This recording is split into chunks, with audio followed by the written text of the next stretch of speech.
semuanya, balik lagi sama gue Kla di Nonton Bareng Kla. Hari ini gue mau ngebahas tentang film paling laris sepanjang masa di Korea yang tembus 17 juta penonton buat di Koreanya aja sendiri guys, belum di negara lain. Yang menjadikan ini film paling laris sepanjang sejarah perfilman Korea Selatan. Dan kenapa gue bahas lagi sekarang? Karena ini ada kaitannya sama Exuma. Gila nggak guys? Kalian penasaran nggak filmnya apa? Tapi sebelumnya gue minta kalian buat subscribe YouTube gue dulu di Nonton Bareng Kla.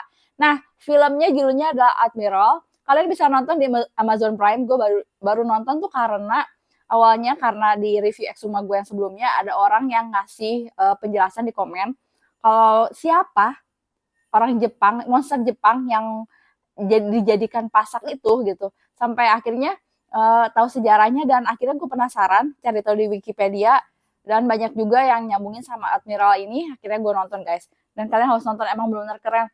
Film tentang peperangan yang bikin gue nangis terharu, sebegitu hebatnya tokohnya inilah Lee Seung Shin. Sebenarnya gue tahu tokoh ini pertama kali dari Mobile Legend guys. Jadi kan di setiap karakter Mobile Legend tuh ada beberapa yang banyak yang diambil dari negara. Misalkan dari Indonesia ngambil siapa namanya Kadita gitu kan, sama Gatot Kaca. Ngambil tokoh-tokoh yang hebat dari suatu negara. Dan yang diambil dari Korea Selatan itu Lee Seung Shin, laksamana perang angkatan laut dengan kapal kura-kuranya. Dan tadi gue baca di Wikipedia, dia yang pertama kali menciptakan kapal lapis besi yang berbentuk kura-kura yang disebut dengan kapal kura-kura, yang bikin orang-orang di laut tuh takut. Jadi musuh-musuh di perairan tuh takut sama kapal itu.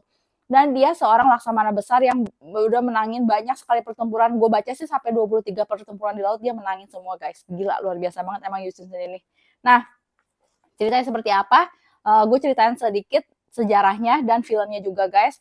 Lee Seung Shin diperankan oleh Choi Min Sik lagi guys. Di sini benar-benar keren banget Choi Min Sik. Nah, Lee Seung Shin sendiri itu jadi dia tuh kan tadi laksamana besar. Waktu itu udah minta alus-alus ditolak, akhirnya dia pakai cara kasar dengan nyerang Korea. Nah, nggak disangka ya satu bagian Korea tuh udah ditaklukkan lah sama Jepang gitu. Nah, yang bisa ngelawan tuh si Lee Seung Shin ini lewat laut kan. Udah menang sampai dia dikasih penghargaan sama raja sebagai jenderal tertinggi angkatan laut. Tapi karena ya itulah intrik politik ya, iri, ada yang iri juga sama dia, difitnah kalau dia tuh double agent lah, apalah. Sampai akhirnya sama raja ditangkap, disiksa guys. Tapi ini kesalahan terbesar raja. Waktu Lee Seung Shin ditangkap, disiksa, Jepang nyerang lagi dan kalahlah angkatan laut Korea sampai babak belur lah, habis-habisan. Raja menyesal, akhirnya sama raja dibebasin, diangkat lagi jadi laksamana lagi. Terus dia tuh kayak hebat ya, dia ngumpulin sisa-sisa kapal yang tersisa itu cuma 12 guys. Cuma 12 kapal perang tersisa punya Korea karena habis dibantai Jepang. Terus dia juga nyari orang-orang yang masih kuat bertempur buat bantuin sisa-sisa senjata. Jadi kalian bisa bayangin, Korea dia bisa ngalahin 300 kapal Jepang yang dengan orang lebih banyak, berkali-kali lipat, nggak tahu berapa kali lipat, senjata lebih banyak, bahkan Jepang udah punya senapan api kayak pistol gitu. Korea masih pakai meriam dan panah ya. Korea emang jago di panah. Kalau misalkan sebagai normalnya kan orang pasti takut guys, takut dan udahlah pasti kalah. Pastinya tuh di rumah sendiri gitu, di rumah sendiri. Terus kita tahu kondisi rumah kita seperti apa, yang bisa bikin kita tahu bikin jebakan seperti apa yang paling cocok gitu.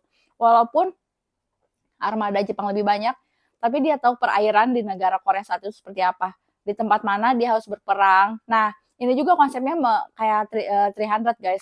Dia cari tempat yang sempit, yaitu selat, dengan arus yang begitu besar. Nah, di situ tuh dia di ceritanya ada dia yang manggil ahli, bukan ahli lah, seperti nelayan yang udah biasa ngamatin laut.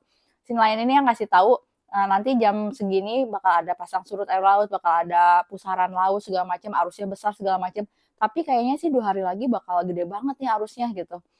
Bakal jadi arus terbesar. Dari situ dia mungkin mikirin cara gimana caranya melawan Jepang dengan bantuan arus laut ini dan pengetahuan dia terhadap laut Korea gitu, lebih seperti itu. Nah, tapi yang bikin masalah tuh sebenarnya bukan armada Jepang yang banyak guys, tapi mental tentaranya. Siapa yang nggak down kalau misalkan kita mikir gue cuma 12 di 300, 12 lawan 300, terus berapa ratus lawan berapa ribu, udah pasti kalah, semua orang udah pasti takut gitu. Gimana caranya dia bangkitin lagi mental para prajuritnya, ini yang keren banget guys. Jadi di sini ada percakapan dia sama anaknya gitu. Yang pertama kali tuh kita harus bikin mereka berani, dari takut mereka jadi berani. Terus kalau udah berani kan eh, lawan yang takut. Jadi kita tuh mainin rasa takut. Gue jadi ingat jadinya sama salah satu pertandingan Susi Susanti waktu itu. Sebelum Susi Susanti jadi besar dia cerita ya. Dia waktu tanding sama orang atlet Korea juga yang udah jauh lebih jago lah waktu itu, udah sering menang. Terus dia sebagai kayak pemula atau gimana gue lupa sih ya. Di Indonesia di Indonesia tandingnya set satu dia udah kalah guys, sampai penonton tuh udah pada bubar karena kayak udah nggak ada nggak mungkin menang lah gitu.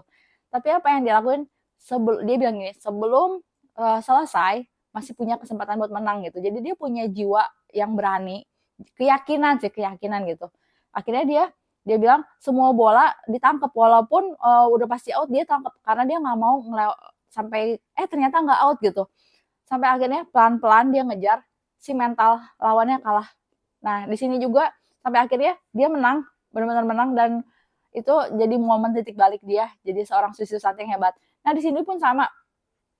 Di saat pertama kali dia punya strategi pakai arus, terus armada Jepang yang pertama jalan tuh kalah kan gitu. Buat bangsanya gitu. Ini keren banget guys gitu. Nah, sekarang balik lagi ke Exuma. Apa nyambungnya sama Exuma guys? Nah, di komen yang YouTube gue tuh dia bilang kayak gini, ya gimana nggak malu gitu, tentara Jepang. Gue bawa 300 tapi kalah sama yang 12. Walaupun mereka tahu Lee Sun Sin ini adalah tokoh besar yang nggak jarang kalah, dan mereka sering kalah sama si Lee Sun Sin ini gitu. Sampai-sampai Jepang tuh manggil raja bajak laut lah Jepang punya buat ngelawan Laksamana Lee Sun Sin, karena mereka tahu kalau bajak laut kan beda sama tentara yang hidupnya setiap hari tuh benar-benar di laut. Kalau bajak laut dan menghalalkan segala cara lah, lebih berani, kurang lebih seperti itu. Sampai-sampai bajak laut ini pun kalah sama di tangan Lee Sun Sin. Jadi mereka tuh pertama mungkin ya Jepang tuh nganggep remeh musuh karena udah lihat oh cuma sedikit armadanya. Terus yang kedua ya itulah kalah sama mentalnya Lee Sun Sin gitu kurang lebih. Akhirnya di sini tuh katanya kesel sama si jenderal ini, bukan jenderal, bajak laut ini, terus akhirnya pasang-pasak di sini. Jadi monster itu tuh si raja bajak laut ini yang memimpin pertarungan besar sama si Lee Sun Sin ini, pertarungan terbesar lah di Korea dan mungkin di dunia, 12 kapal lawan 13 kapal. Malu, kesel, sampai akhirnya nah nyambung nih kayak Suma, panggillah biksu atau disebutnya Gisune untuk ngutuk ke tanah Korea agar terpecah belah antara Korea Selatan sama Korea Utara. Gila kan gini? Nah, dipasanglah pedang yang pasak itu di dalam badan si Raja Bajak Laut ini, atau disebutnya si Kurushima.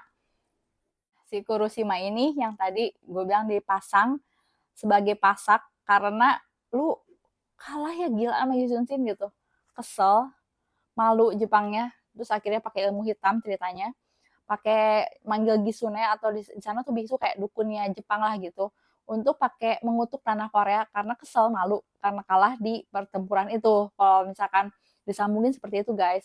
Makanya bajunya si monster Jepang sama si Kuroshima ini sama, apa namanya, mahkotanya, terus baju zirahnya sama. Nah, ada yang nanya juga, kok besar banget gitu. Menurut gue sih pas di film ini kelihatan emang dia karena dia bajak laut, ukuran badan dia emang lebih besar daripada orang Jepang. Umumnya orang Jepang kan kecil-kecil gitu, dia besar. Cuman emang gak sebesar yang di ekshumasi ya. Dan menurut gue karena dia udah jadi iblis sih, pasti ya jadi lebih serem dan lebih besar lah gitu. Kurang lebih kalau menurut gue pribadi seperti itu. Nah, kenapa nyambung juga sama Choi Min Sik? Tadi gue bilang di awal, kenapa pilih aktor Choi Min Sik sih gitu. Terus kalau gue sambung-sambungin ya cocok loginya gue gitu, bikin gue tambah kagum juga sih sama sutradara dan penulis naskahnya yang begitu teliti dan risetnya gila-gilaan gitu. Di Admiral Choi Min Sik sebagai Sun Sin mengalahkan Raja Bajak Laut ini dan 300 tentaranya. Di Exuma pada saat zaman modern ini dia mengalahkan monster Jepang atau si Raja Bajak Laut yang ditanam sebagai jimat. Kalau sempet gue mikir apa sebenarnya kalau misalkan pemikiran penulisnya ini tuh si Choi Min Sik di sini tuh sebagai reinkarnasi atau titisan dari Yi Sun-shin yang akhirnya punya takdir untuk mengalahkan lagi si Raja Bajak Laut ini. Bahkan even sudah mati pun bangkit lagi, kalah lagi sama Choi Min-sik atau Yi Sun-shin. Itu gila banget. Pas gue mikir itu, wow, edan, keren. Easter egg-nya luar biasa. Semakin suka sama Exuma, sama penulis naskah Exuma maksudnya, sebegitu detail dan riset mendalam ya guys. Jadi yang belum nonton Exuma silahkan nonton mumpung masih ada di bioskop, karena ini harus nonton di bioskop sekali lagi gue bilang. Dan yang mau nonton Admiral bisa nonton di Amazon Prime, dia trilogi ada 3. Nonton yang pertama aja udah ngerti ya guys, karena ini perang terbesar. Di yang pertama itu perang terbesar, lalu ntar kedua ketiga perang selanjutnya gitu. Terima kasih yang udah nonton. Nanti balik lagi sama gue Kla, di nonton bareng Kla. Dan sorry kalau misalnya ada salah-salah kata atau salah informasi. Sekali lagi thank you. Bye.